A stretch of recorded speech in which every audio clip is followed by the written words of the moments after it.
भगवान बिना गुरु के नहीं मिले। कोई न कोई मार्गदर्शन, कोई न कोई उंगली पकड़कर संकेत देने वाला। जैसे छोटे बच्चे की उंगली पकड़कर माँ दिखाते, बेटा वो देखो चंदा मामा, वो देखो चंदा मामा। तो जैसे माँ संकेत करती है, ऐसे गुरुदेव संकेत करते हैं, बेटा ये मंत्र लो, ये विधि का पालन करो और जाओ, इस मार्ग पर चलते रहो, भगवान का साक्षात्कार हो जाएगा। पार्वती को भगवत प्राप्ति करनी है, पार्वती जी को भगवान के चरणों में जाना है, और बिना गुरु के भगवत प्राप्ति होती नहीं है। इसलिए हम सबके लिए मार्गदर्शन दिया। शास्त्र कहता है, हमारे एक जैन आचार्य हुए हैं, अब तो उनका शरीर नहीं रहा, मुझे लगता है गुरु की सबसे महिमावान परिभाषा उन्होंने दी है। उन्होंने लिखा है कि जिसका कोई गुरु नहीं उसका जीवन शुरू नहीं। ये सबसे छोटी और महिमावान परिभाषा है गुरु के लिए। जीवन का शुभारंभ ही गुरु के आशीर्वाद से, गुरु की कृपा से होता है। और वो उदाहरण देते हैं पतंग और पतंगे का।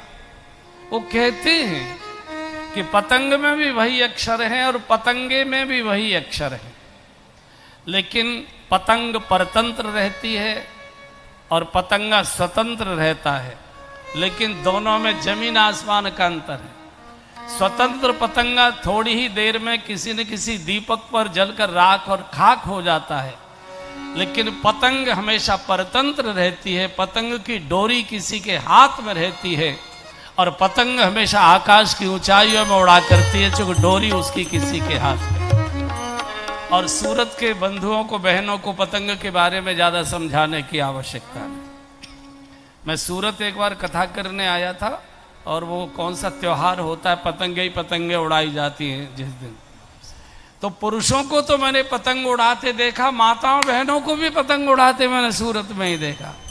सभी अपने खाने का सामान छत पर लिए बैठी थी और सब पतंग ही उड़ा रहे थे। तो पतंग आकाश में तब उड़ेगी जब डोरी उसकी किसी न किसी के हाथ में होगी। बिना डोरी की धरती पर पड़ी रह जाएगी, उसका कोई गति नहीं होती, उसको ठोकर ही खानी पड़ती। इसलिए जिनको जीवन में ऊंचाई की ओर जाना है, भगवान की ओर जाना है, उनको अपने जीवन की डोर किसी न किसी सदगुरु के हाथ में देनी पड़ेगी। बिना उसके जब तक पतंग में डोरी नहीं बंधती तब तक पतंग जमीन में पड़ी रहती है, और जैसे डोरी किसी ने बांधी और डोरी हाथ में पकड़ी, पतंग आकाश की ऊंचाइयों में जाती है। इसलिए भगवत प्राप्ति अगर करनी है, भजन में प्रवेश अगर करना है, तो कोई न कोई हमारे जीवन की डोर पकड़ने वाला चाहिए, कोई न कोई संकेत करने वाला चाहिए,